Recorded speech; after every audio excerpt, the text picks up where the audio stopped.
آج ہم اسلام کے دوسرے امام امام حسن رضی اللہ تعالیٰ عنہ کے بارے میں بات کریں گے۔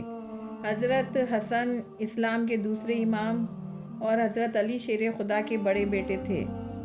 امام حسن رضی اللہ تعالیٰ عنہ پر ان کی زندگی میں کیسے کیسے ظلم ڈھائے گئے اور پھر ساری زندگی پریشان کرنے کے بعد ظالم یزید نے اپنی حکومت جمانے کے لیے حضرت امام حسن رضی اللہ تعالیٰ عنہ کی بیوی کو ہی بہلا پھسلا کر ان کے ذریعے حضرت امام حسن رضی اللہ تعالیٰ عنہ کو ایسا زہر دیا کہ جس کے اثر سے ان کی آنتیں کٹ کٹ کر گرنے لگیں، اور حضرت حسن کی وفات کے بعد بنو امیہ کے لوگ لڑنے کے لیے کیسے کیسے تلواریں لے کر نکل آئے، اور قریب تھا کہ ان کے چھوٹے بھائی حضرت امام حسین رضی اللہ تعالیٰ عنہ اپنے بھائی امام حسن کی قبر حضور صلی اللہ علیہ وسلم کے قدموں میں بنانے کے لیے بنو امیہ کے لوگوں سے لڑ جاتے، اور یہ لڑائی جہاں ایک جنگ میں بدل کر ہزاروں صحابہ ہزاروں مسلمانوں کے خون بہنے کا سبب بنتی۔ لیکن ایک صحابی نے آ کر کیسے اس معاملے کو رفع دفع کیا۔ تخت پانے کے لیے نواسائے رسول کا کلیجہ چیر کر کیسے تڑپا تڑپا کر شہید کر دیا۔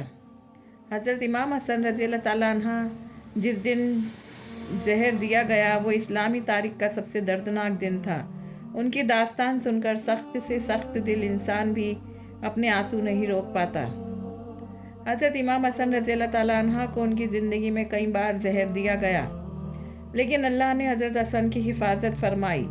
لیکن جب تقدیر کا فیصلہ آ پہنچا اور اللہ نے بھی چاہا کہ اب میرے اس پیارے جنت کے پھول کو اتنی زیادہ تکلیفیں نہ اٹھانی پڑیں، تو آخری میں وہ زہر اللہ کے حکم سے اثر کر ہی گیا۔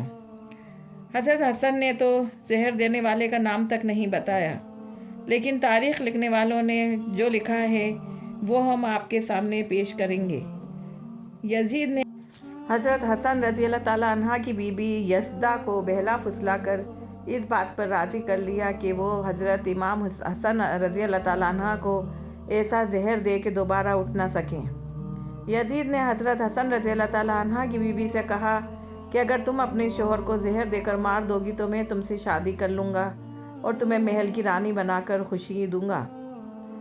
یزید بہت دنوں سے اس سازش میں لگا تھا کہ وہ کسی طرح حضرت امام حسن اور حضرت امام حسین کو راستے سے ہٹا دے، کیونکہ وہ جانتا تھا کہ اگر میں نے ان دونوں کو راستے سے ہٹا دیا تو اگلی حکومت کا بادشاہ میں بنوں گا۔ تو یزید نے حضرت امام حسن کی بیوی سے ایسی بات کہی تو اس نے لالچ میں آ کر حضرت حسن کو کئی بار زہر دینے کی کوشش کی، لیکن اس زہر کا ان پر اثر نہ ہوتا۔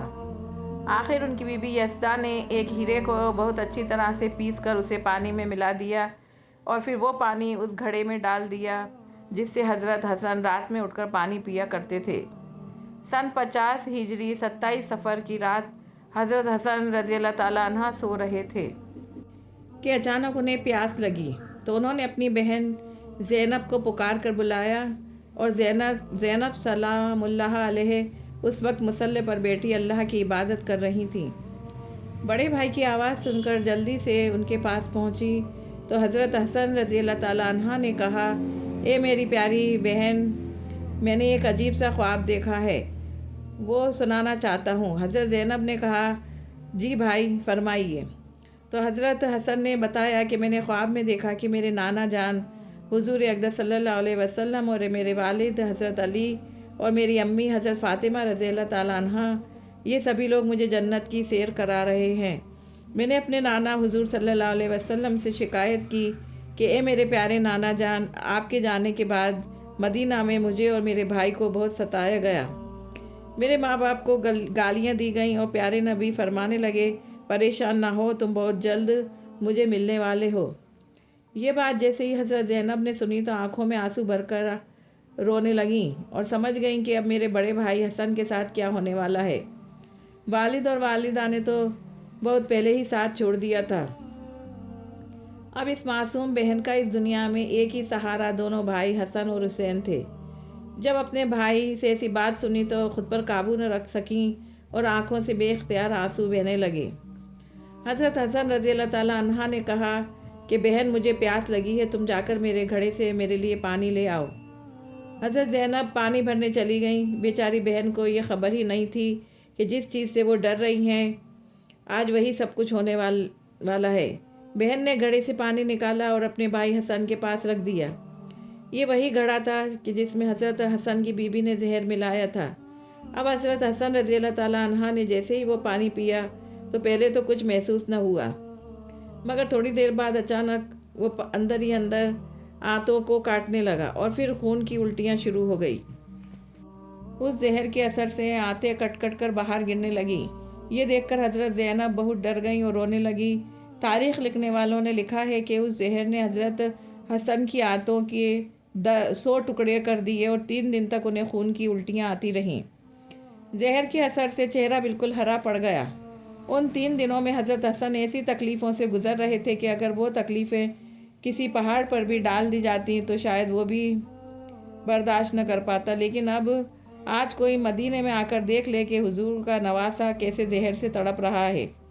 کچھ لوگ تھے جو حضرت حسن کی یہ حالت دیکھ کر خوش ہو رہے تھے، لیکن مدینہ میں بھی اچھے لوگوں کی بھی ایک تعداد تھی کہ جن کا رو رو کر برا حال ہو چکا تھا۔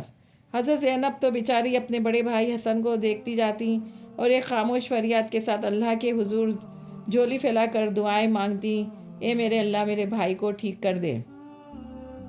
مدینہ شہر کے ایک کچے گھر میں تڑپتا کوئی اور نہیں بلکہ وہ ہستی تھی جیسے حضور اقدس صلی اللہ علیہ وسلم اپنے کندھوں پر بٹھا کر بازاروں میں گھماتے اور لوگوں سے کہتے، اے لوگوں سنو، یہ دونوں بچے میری آنکھوں کی ٹھنڈک ہے۔ جس نے انہیں تکلیف دی اس نے مجھے تکلیف دی۔ جو بھی میرے حسن حسین سے محبت کرے، اے اللہ آپ بھی اس سے محبت کرنا۔ لیکن آج مدینے میں رسول اللہ صلی اللہ علیہ وسلم کے اس نواسے کو تڑپایا گیا کہ اس کا چہرہ ہرا پڑ گیا، آنتیں کٹ گئیں، خون کی الٹیاں ہونے لگیں، ہر طرف کوہرام مچ گیا۔ لیکن شاید اب تقدیر کا بھی فیصلہ آ چکا تھا اور اللہ نے بھی حکم دے دیا تھا کہ اے فرشتوں جا کر میرے پھول حسن کو میرے پاس لے آؤ۔ ان ظالم لوگوں نے میرے پیارے رسول کے بچوں کو بہت تڑپایا ہے۔ نیکسٹ 2nd پارٹ میں